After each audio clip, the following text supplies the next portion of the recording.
पुण्यात्मा हमने सारा इनकम्प्लीट स्पिरिचुअल नॉलेज सुन रखा है, कति अधूरा सधूरा सा जिसका सिर पैर नहीं।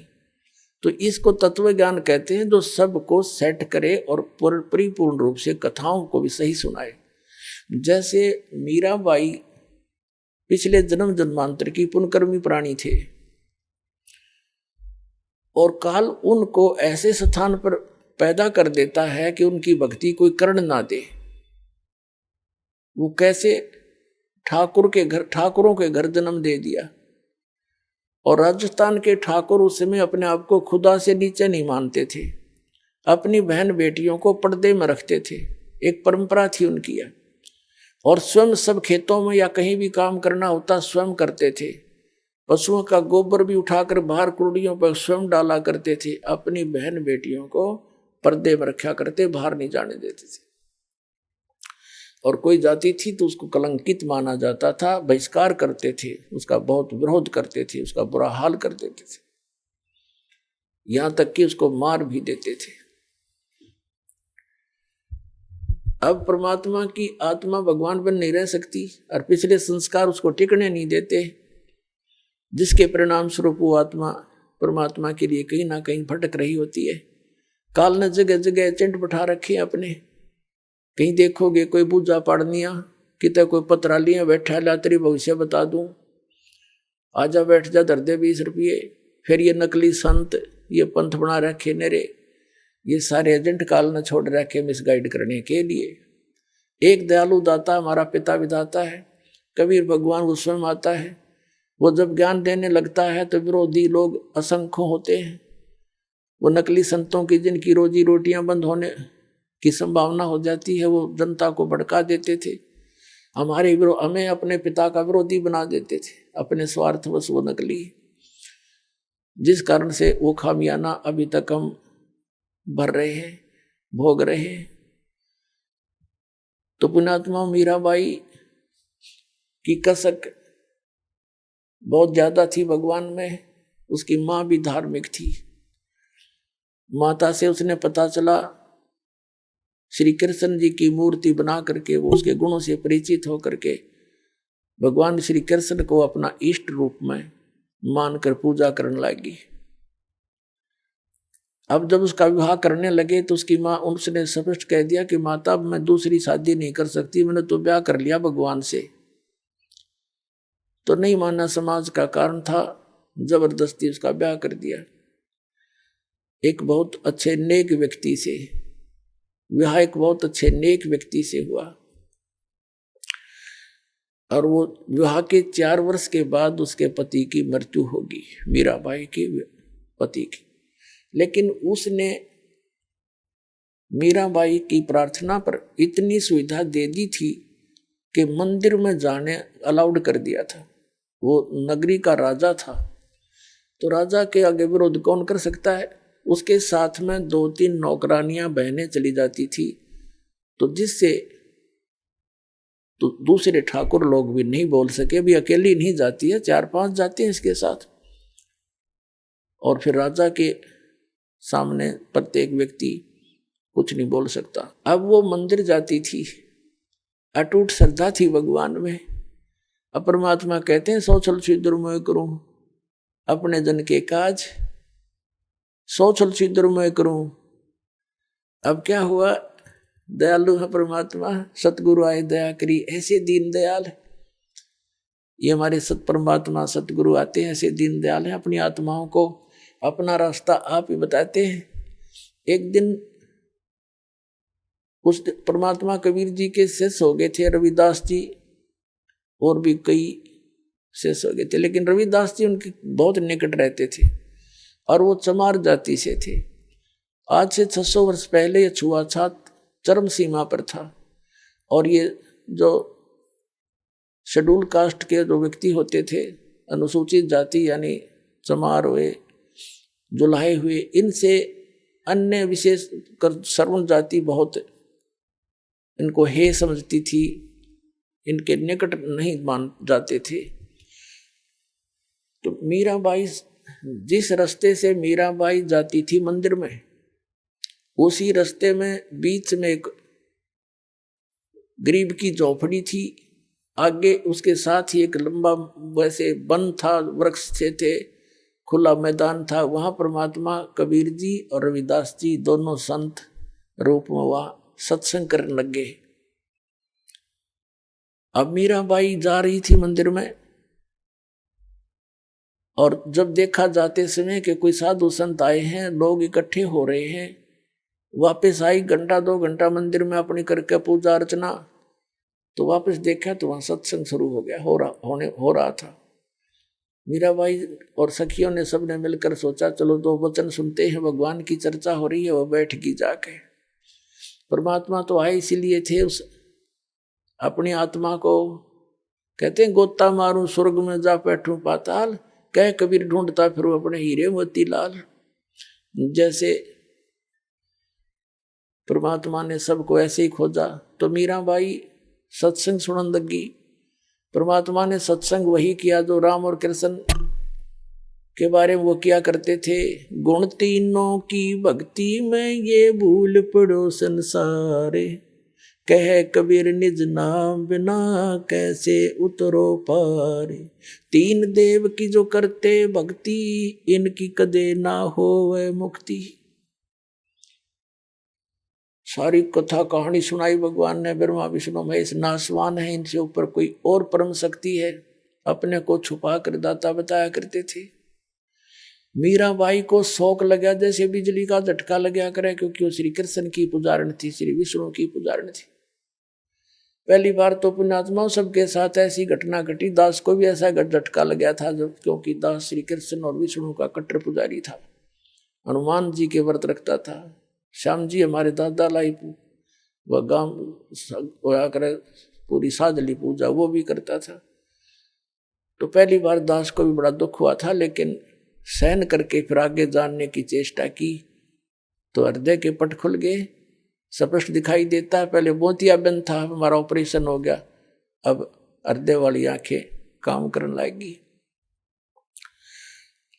अब मीराबाई को बड़ा दुख हुआ। सत्संग के बाद कहने लगी महाराज जी आप क्या बात कह रहे हो, क्योंकि पुण्यात्मा कोई भी जो प्रसन्न भी करते हैं वो सभ्य तरीके से करते हैं। कहने लगी महाराज जी हमने तो कभी ये बात सुनी नहीं, आप जो बता रहे हो।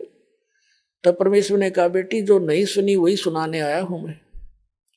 जो तुमने सुना है वो लोकवेद है, दंत कथाएं हैं।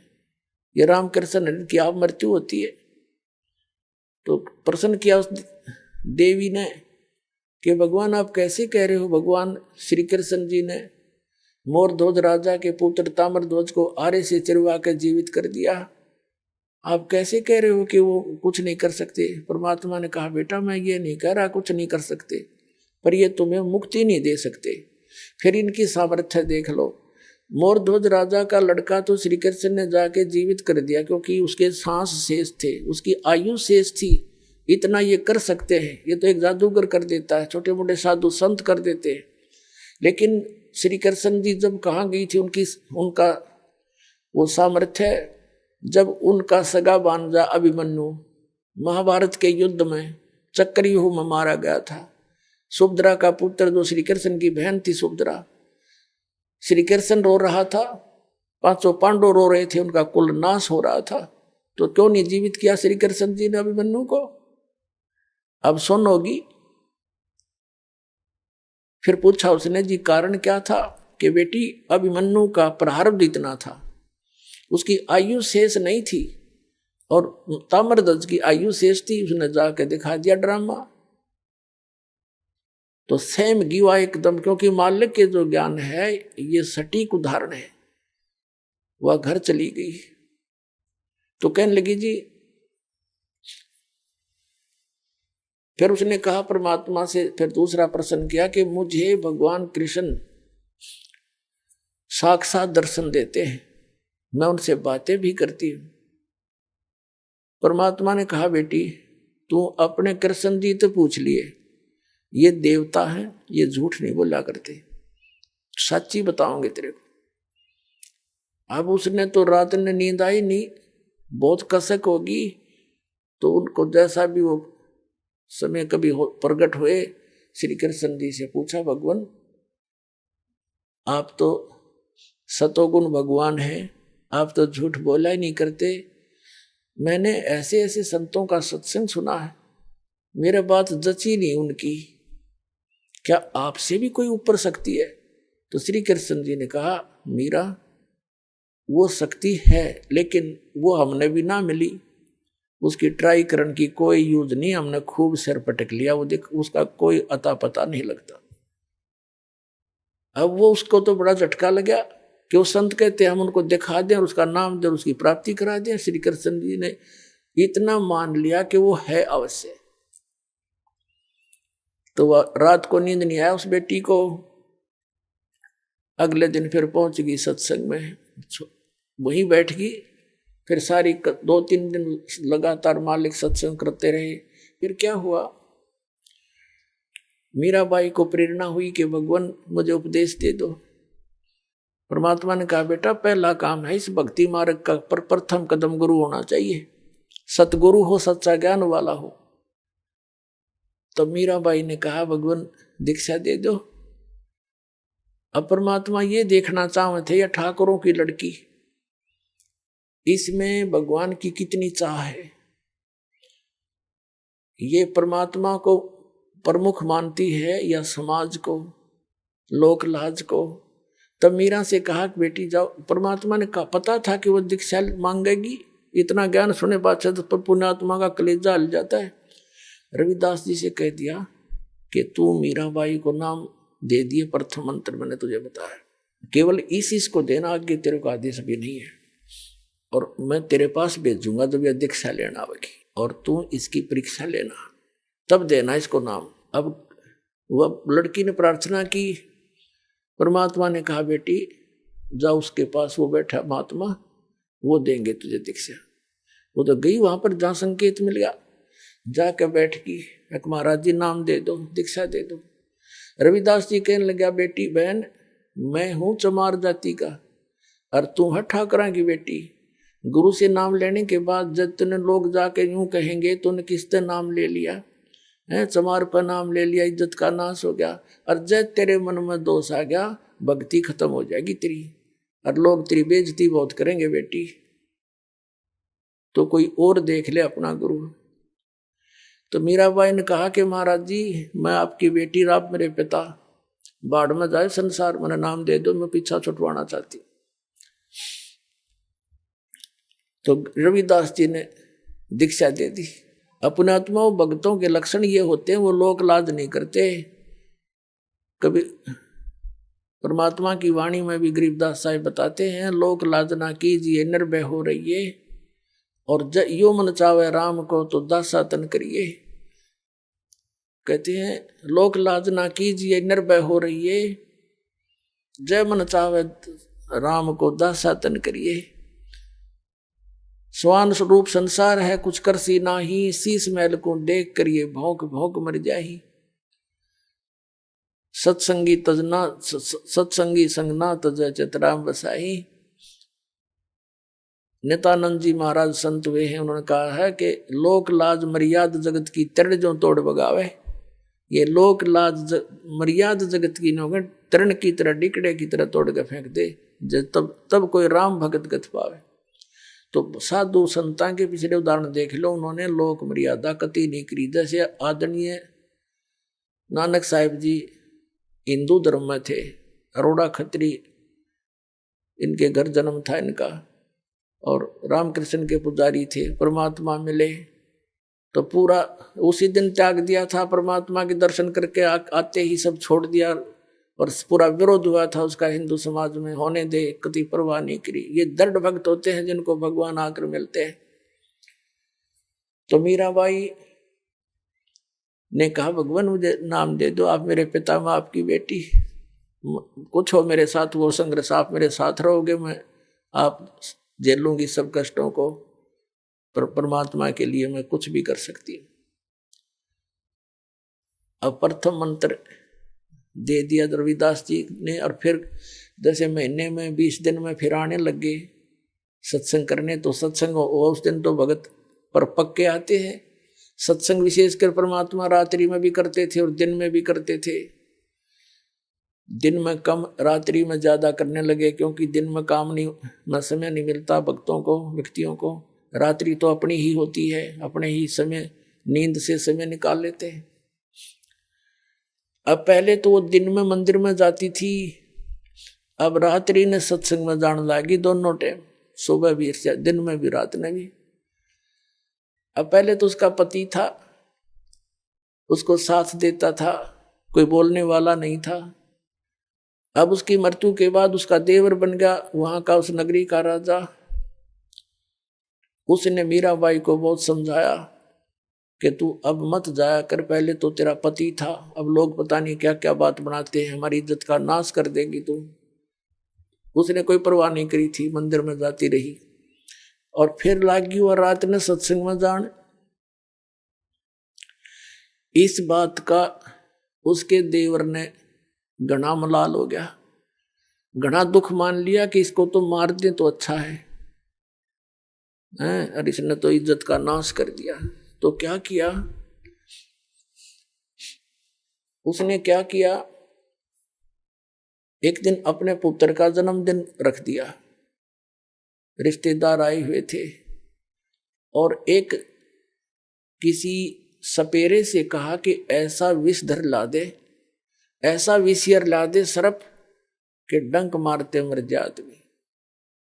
उसने वैसा ही ला दिया, राजा का हुक्म था, और एक डिब्बे में बंद करके ऊपर लिख दिया 9 लखा हार।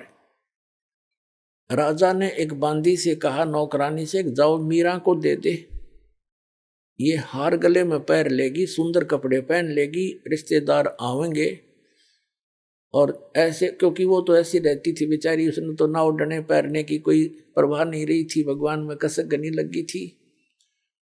तो उसने कहा कि ठीक से कपड़े पहन लेना, मेरी बेइज्जती ना करवाना, रिश्तेदार ने कहेंगे भाई रहा नहीं उसकी पत्नी को कैसे रखता है, और ये हार पहन लेगी। उसने सोचा था न्यू कि सर्प डस कर मर जाएगी, सर्प देगा डस, सारे रिश्तेदार होंगे, सब गवाह हो जाएंगे, सांप लड़ गया भाई, हम भी वहीं थे, इसलिए मृत्यु होगी उसकी। इसने चाल तैयार चाली थी। अब वो नौकरानी ने तो जाकर दे दिया कि ले मीरा भाई, राजा ने बताया है इसमें एक हार है बहुत कीमती, इसको पहन लेना, और सुंदर कपड़े पहन ले, आज उनका लड़के का जन्मदिन है, दूर दूर के रिश्तेदार आए हुए। मीरा भाई बोली रख दे बेबे, पहन लूंगी। नानू का हाइबा पहन ले, अकमा पहन लूंगी, तू जा। वह चली गई। अब उसने खोला कि ना पहनूंगी तो यूं दुखी करेगा, इन बातों में तो कोई खास आंट भी नहीं मेरा भक्ति की, मेरे लिए तो माटी है, यू हार है, जो कुछ भी है, लेकिन यू बकवादी आदमी दुखी करेगा। तो उसने अपना धोए दाए कपड़े पहन के वो हार गले में पहन के बैठ गई कि जब वहां जाएंगे इकट्ठे में चली जाऊंगी, जहाँ इकट्ठा होना है पार्टी में। अब 5-7 मिनट के बाद वो आया, वो तो देख वो तो ये देखने आया था कि मर्गी होगी, वाई वाह के कह दूँ सांप लड़ गया, सांप लड़ गया, ये रहा, भागियो भागियो। अब उसने जाकर देखा कि वो मीरा बाई गले में सुंदर हार पहने बैठी। तो कहने लगा कि ये हार कहाँ से लाई, तो कोल्टा, मैं जानता था तू रातों जाती है, यही कर्म करने जाती है। वो कहने लगी जी आप भी मुझे जीने देते ना मरने देते, आप ही ने तभी भेजा था, और देख मुझे ही कलंकित कर रहे हो। तो वो कहता मैंने कहाँ, कौन से उसमें कहाँ भेजा था, कि ये डिब्बे में, ये बांदी नौकरानी देकर गई थी। वो डिब्बा देखा कि इसमें क्या था, कि इसमें ये हार था। अब उसने सोचा, बांदी बुलाई नौकरानी कि तू, बोली जी मैं अभी देकर बाहर ही बैठी हूँ, इनके बाहर नौकरानी थी, वो बाहर रहती थी, और यही डिब्बा, और तो उसके पास कोई वस्त्र भी, कपड़ा भी नहीं था विशेष, और कोई पात्र भी ऐसा नहीं था। अब उसने सोचा भाई बड़ी, उसने सोचा सपेरा जादू कर गया मेरी खातिर, वह ना जच्ची उसका, कोई और जादू जंत्र का दे गया होगा। तो जब तो वह बच गई। एक दिन उसने क्या किया कि एक सर्प से विष मंगवाया, विष डालकर एक प्याले से, उन्हें सोचा या मरती नहीं, मानती नहीं, इसने इज्जत का नाश कर दिया, जिसको जहर से मार देते हैं। उसको कहा विष, साथ गया तलवार लेकर कि ये जहर पी ले, ये विष है इसके अंदर, या तो इसको पी लेना तेरी गर्दन काटूंगा। तलवार लेकर खड़ा हो गया। मीराबाई ने सोचा मारना तो इसने है ही, तलवार से तो दर्द होगा, विष पे लेती हूँ, आराम से मर जाऊंगी। करके मालिक को याद और विष पेगी सारा। और वो देखा खड़ा खड़ा नो का नो चेहरा, आध घंटे तक बाट देखी दुश्मन ने, वो मरी नहीं, वापस आ गया या वासा होकर। तो परमात्मा कहते हैं मीराबाई को मारन लागे जहर का प्याला प्यारे, पीवत ही अमृत हो लाग्या, हो गया सर्द ही यारे।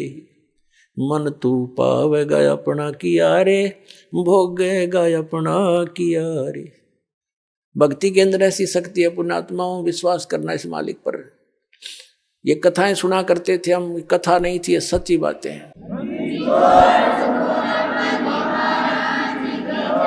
कहाँ तो विष ने मारना था, कहते हैं पीवत ही अमृत हो गया और हो गया सर्द ही यारे। कहाँ तो विष ने बेचैनी पैदा करनी थी और कहते हैं ठंडक सी होगी उस बेटी की अंतःकरण में। अब उसने सोचा भाई ना तो या मारे तो मरती, उसके देवर ने, अब इसका के इलाज करो, इसने तो हमारा बट्ठा बैठा दिया इज्जत का। उसने उसकी माँ बुला ली, मीराबाई की उससे कहा कि मौसी तू समझा दे इसने। और माँ की बात बेटी मान लिया करती है। तो माँ ने बहुत समझाया, बेटी देख इधर उधर जाती है, हमारी तकरार होती है, तो अपनी भक्ति यहाँ कर ले। और वहाँ सौ प्रकार से उसने जैसे तैसे माँ बेटी को समझाती है, अपने सारे जंतर मंत्र कर दिए पर वह ना मानी। फिर यहाँ तक कहा कि बेटी हम ठाकुर, और वो चमार जिस तो तू नाम ले आई, इसमें भी हमारी बेइज्जती का मामला है बेटा, तू मत जाया कर वहां। तो माता और बेटी का फिर क्या एक कवि के द्वारा बना गया शब्द सुनाते हैं। सत्संग में जाना मीरा छोड़ दे, सत्संग में जाना मीरा, आए मारी लोग करें तकरार, सत्संग में जाना मीरा छोड़ दे। आए मारी लोग करें तकरार, सत्संग में जाना मीरा छोड़ दे। सत्संग में जाना मीरा छोड़ दे, हाय मारी लोग करें तकरार, सत्संग में जाना मीरा छोड़ दे। सत्संग में जाना मेरा ना छूटेरी, सत्संग में जाना मेरा ना छोटेरी। हारी चाहे जड़ के मरो संसार, सत्संग में जाना मेरा।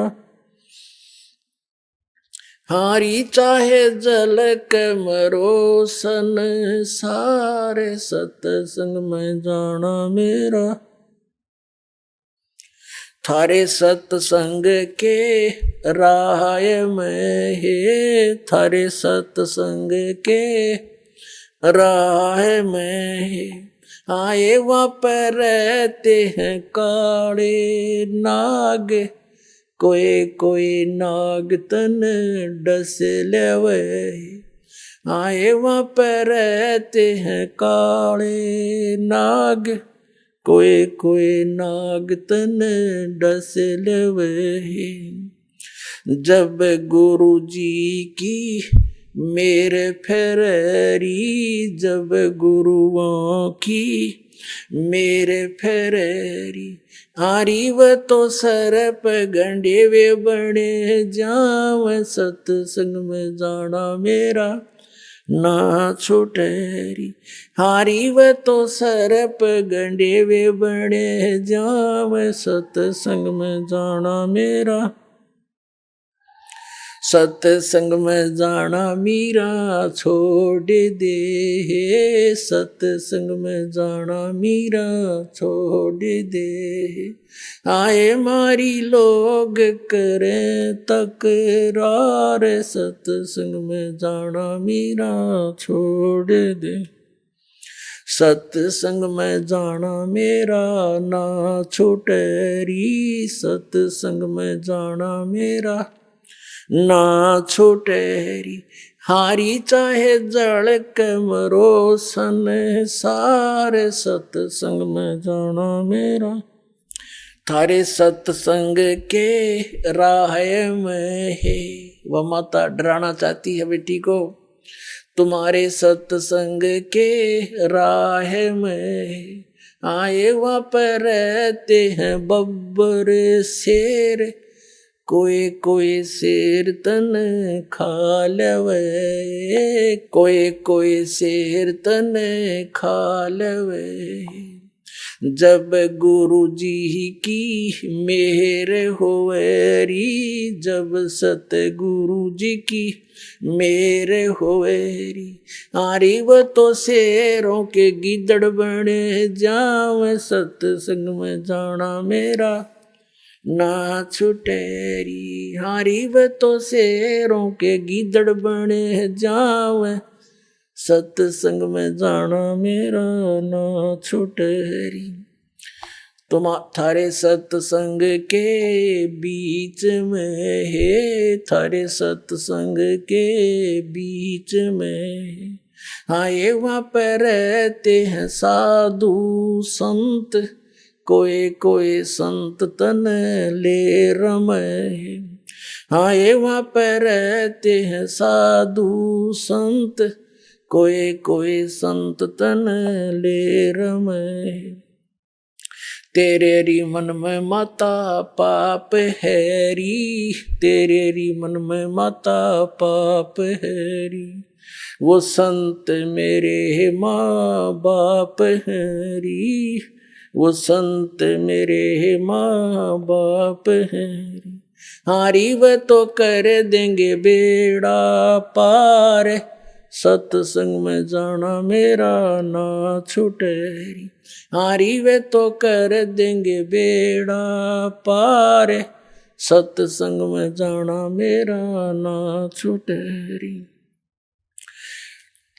सत्संग में जाना मीरा छोड़ दे सत्संग में जाना मीरा छोड़ दे हाय मारी लोग करें तकरार सत्संग में जाना मीरा छोड़ दे सत्संग में जाना मेरा ना छोटेरी सत्संग में जाना मेरा ना छोटेरी हारी चाहे जड़ के मरो संसारे सत्संग में जाना मेरा ना छूटेरी वो तो जाते चमार है वो तो जाते चमार है इसमें हमारी आर है इसमें हमारी आर है तेरे री लिख माता चमार हैरी तेरे लिख माता चमार हैरी मेरा सिरजन और हैरी मेरा सिरजन और हैरी हारी व तो मीरा के गुरु रविदास सत्संग में जाना मेरा ना छुटेरी हारी व तो मीरा के गुरु रविदास सत्संग में जाना मेरा ना छुटेरी। अपने आत्माओं परमात्मा के पाने के लिए परमात्मा के पाने के लिए सबसे बड़ी बंधन काल ने, सबसे बड़े रस्से हमारा बांध रखे हैं ये लोक परंपराओं के। और परमात्मा कबीर साहब कहते हैं, सोई जन उभरे जिन तोड़ी कुल की कान। परमात्मा कहते हैं कुल करने के कारण यू अनसा गया बिगो। जब यू कुल के कर लेगा तो चार पाया का हो। आज तो लोक लाज में कुल की मर्यादा में को प्रमुख मानकर सत्संग में आया नहीं, सत्संग सुने नहीं, ज्ञान होया नहीं, भक्ति करी नहीं, फिर गधा बन का घूमेगा, चार पाया का होगा। जब यू कुल के ढालड़ा होगा तेरे, तब यू कुल के कर लेगा तो चार पाया का हो। तो संतों को यू हृदय में जम जाती है बातें। तो यहां परमात्मा कहते हैं कि तन छूटे जब कहां समावेगा, और आखिर तुझको कौन कहेगा। गुरु बिन आत्म ज्ञान मन ने की कर ले, 2 दिन का मेहमान मन ने की कर ले, 2 दिन का मेहमान। कहते आखिर तुझे गुरु के बिना यू आत्मज्ञान बताओगा कौन है। तो इस प्रकार हमने इस सारे ज्ञान को समझना है। जैसे नित्यानंद जी एक ब्राह्मण कुल में थे, तहसीलदार की पोस्ट थी, 250 वर्ष पहले की बात। इसमें नारनौल के नवाब के यहाँ तहसीलदार की नौकरी करते थे। जब यू आत्मज्ञान हुआ, फिर परमात्म ज्ञान हुआ, नौकरी त्याग दी। पत्नी थी, वो विरोध गणा करा करती, परमात्मा की ऐसी रजा हुई, उसकी मृत्यु होगी, और वैराग बन गया।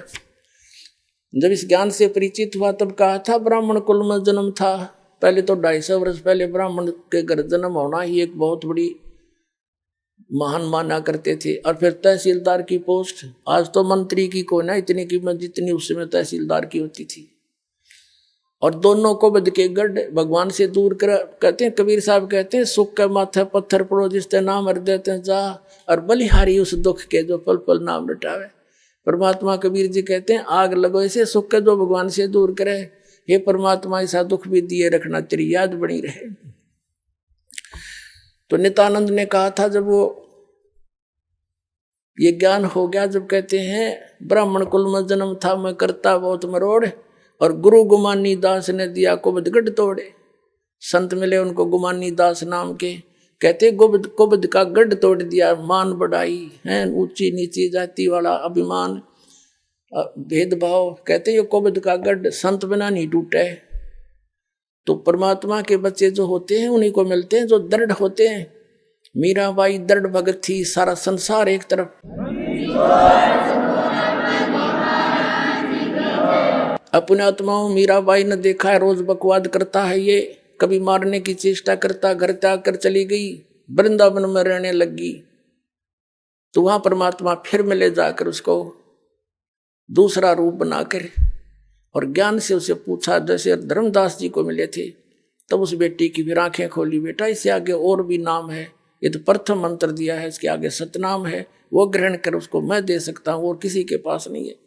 तब मीराबाई ने परमात्मा कबीर जी से फिर मंत्र लिया, तब उसका कल्याण हुआ। बोलो सतगुरुदेव।